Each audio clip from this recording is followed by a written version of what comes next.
Hello दोस्तों, कैसे हैं आप सब। उम्मीद करता हूँ कि सब ठीक होगा।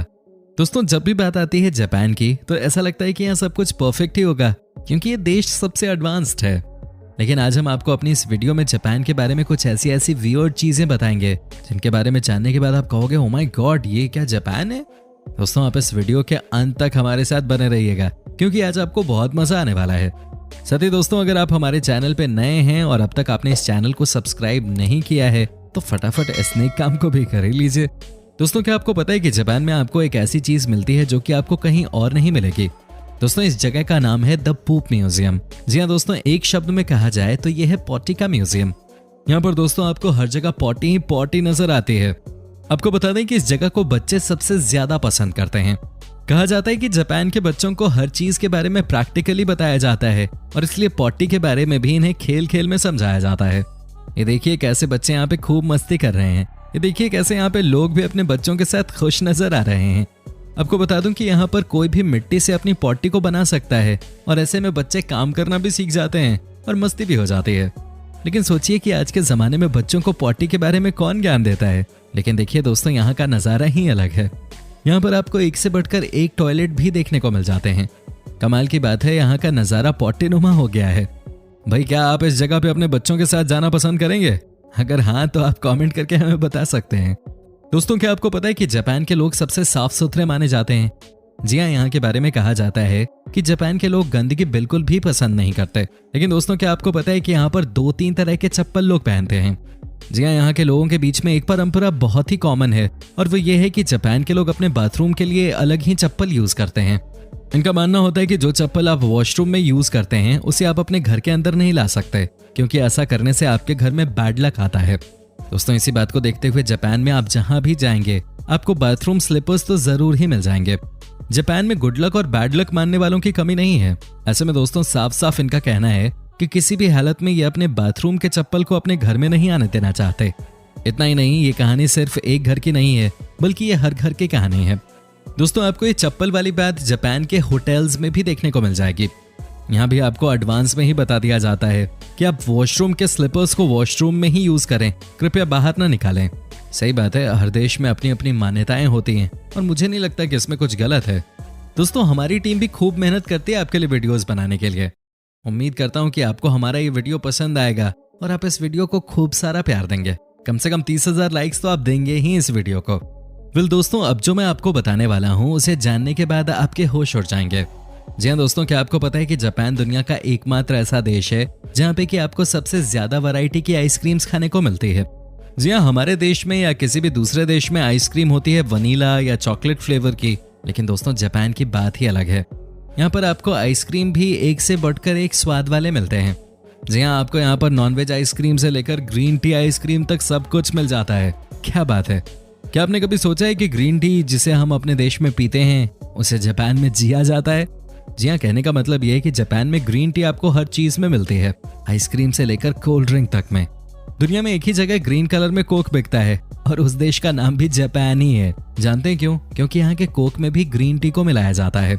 क्या बात है। लेकिन अगर बात की जाए आइसक्रीम की तो यहाँ पर आपको नॉनवेज आइसक्रीम खाने को मिलता है। सबसे अच्छी बात यह है कि यहाँ पर आपको फिश के अलग अलग फ्लेवर वाली आइसक्रीम्स भी खाने को मिल जाएंगी। कमाल है यार, इस तरह का खाना सिर्फ और सिर्फ आपको जापान में ही मिल सकता है। दोस्तों, क्या आपको पता है कि जापान के लोग वेंडिंग मशीन का इस्तेमाल कैसे करते हैं? जी हाँ दोस्तों, आप हैरान हो जाएंगे ये जानकर कि किस लेवल पे जापान में इस मशीन का इस्तेमाल किया जाता है। आपको बता दें कि यहाँ की वेंडिंग मशीन में आपको हर चीज मिल जाती है। सबसे पहली बात तो यह है कि यहाँ की वेंडिंग मशीन में आपको कोई भी ऐसी चीज है जो ना मिले। क्या आप अंदाजा भी लगा सकते हैं कि यहाँ की वेंडिंग मशीन में छाते से लेकर नॉनवेज खाना तक मिल जाता है। कहा जाता है कि यहाँ पर आपको किसी भी चीज के लिए मार्केट जाने की जरूरत नहीं है, यहाँ पर आपको सब कुछ वेंडिंग मशीन में ही मिल जाता है। क्या बात है। तभी तो कहा जाता है कि इस देश में आपको सब कुछ आसानी से मिल जाता है। क्या आपने कभी सोचा था कि एटीएम जैसी मशीन से आप खाने का सारा सामान निकाल सकते हो? नहीं ना, यही तो खासियत है जापान की।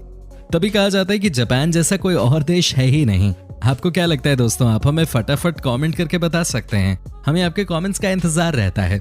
दोस्तों, क्या आपको पता है कि जापान के लोगों के बीच में भी एक तरह का प्लास्टिक सर्जरी बहुत फेमस है? जानते हैं आप वो क्या है? दोस्तों, जापान के लोग अपने फोरहेड पे कुछ ऐसी सर्जरी कराते हैं जिसे देखने के बाद आप खुद ही कहेंगे कि भाई ये क्या बात है। ये देखिए कैसे यहाँ के लोग अपने फोरहेड यानी कि आंखों के ऊपर एक अलग ही तरीके का प्लास्टिक सर्जरी कराते हैं। आपको ये भी बता दूं कि ये न सिर्फ प्लास्टिक सर्जरी करवाते हैं बल्कि यहाँ तो ऐसे लोगों की जोरदार पार्टी होती है। लेकिन सबसे बड़ी बात तो ये है कि ये जो सर्जरी होती है वो सिर्फ एक रात के लिए होती है। कहने का मतलब ये है कि यहाँ पर रात में कोई इंजेक्शन लगवाता है और अपने सर को गुब्बारे सा फुला देता है और उसके बाद पार्टी होती है।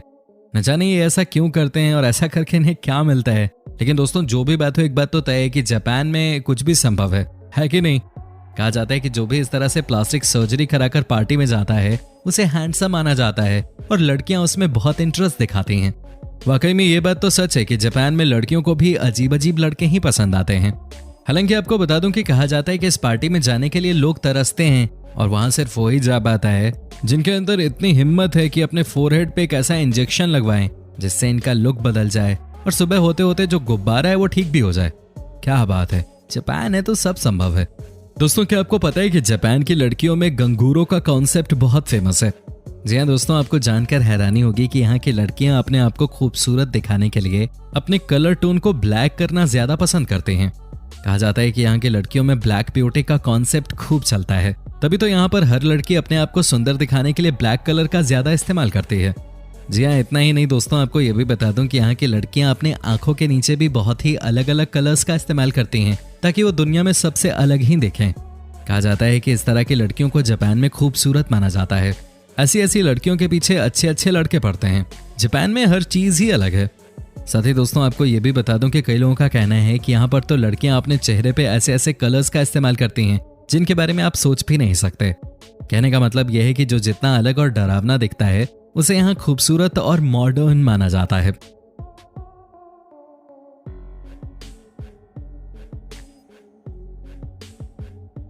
दोस्तों एक बात जो जापान के लोगों से हमें सीखनी चाहिए वो ये है कि यहाँ के बच्चे ही अपने स्कूल की साफ सफाई करते हैं। जी हाँ, आपको बता दें कि यहाँ के बच्चे ही अपने क्लासरूम से लेकर पूरे स्कूल की साफ सफाई करते हैं। इसके लिए किसी को जॉब पे नहीं रखा जाता, चाहे आप किसी भी स्कूल में ही क्यों ना चले जाएं। कहते हैं कि यहाँ के बच्चों को शिक्षा दी जाती है कि साफ सफाई करके रखना है। क्या बात है, हमारे देश में किसी से बोल दो कि भाई बच्चे खुद ही साफ सफाई करनी है तो सबसे पहले तो माता पिता ही लड़ने के लिए आ जाएं। जी हाँ, लेकिन दोस्तों जापान में ऐसा नहीं है। जापान की बात सबसे अलग है। यहाँ पर जैसे ही बच्चे स्कूल जाना शुरू करते हैं सबसे पहले बच्चों को माता पिता स्कूल के हवाले ही समझिए कर देते हैं। यहाँ पर स्कूल की बात सबसे पहले आती है। यहाँ पर बच्चे न सिर्फ अपने क्लास की बल्कि पूरे स्कूल की सफाई हर सुबह करते हैं और शायद यही वजह है कि आज जापान में सफाई को लेकर किसी को कुछ बताने की जरूरत नहीं है, क्योंकि सबको पता है कि सफाई की क्या इंपॉर्टेंस है। कमाल की बात है। वैसे ये काम यानी कि स्कूल की सफाई सिर्फ जापान में ही होती है।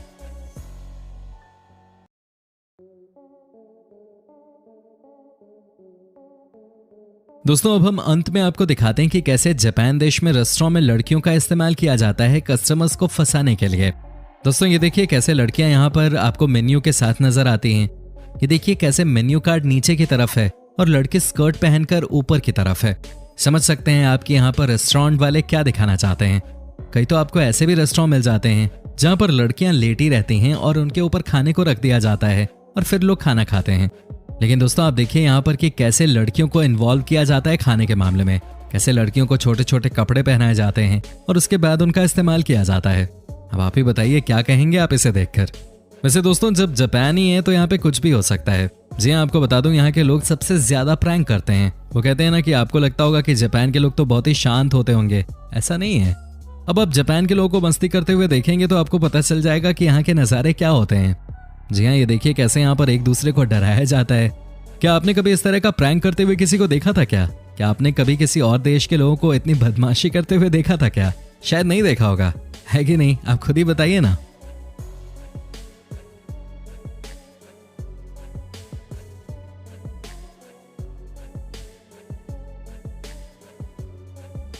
दोस्तों उम्मीद करता हूं कि आपको हमारा ये एपिसोड पसंद आया होगा। साथ ही दोस्तों अगर आपको इस वीडियो पे कोई राय देनी है तो आप हमें कमेंट करके बता सकते हैं। हमें आपके कमेंट्स का इंतजार रहता है। दोस्तों अगर आप हमारे चैनल पे नए हैं तो प्लीज चैनल को सब्सक्राइब जरूर कर लीजिएगा, क्योंकि हम आपके लिए रोज ही इस तरह के वीडियोस बनाते रहते हैं। दोस्तों अपना ख्याल रखिएगा। Bye bye.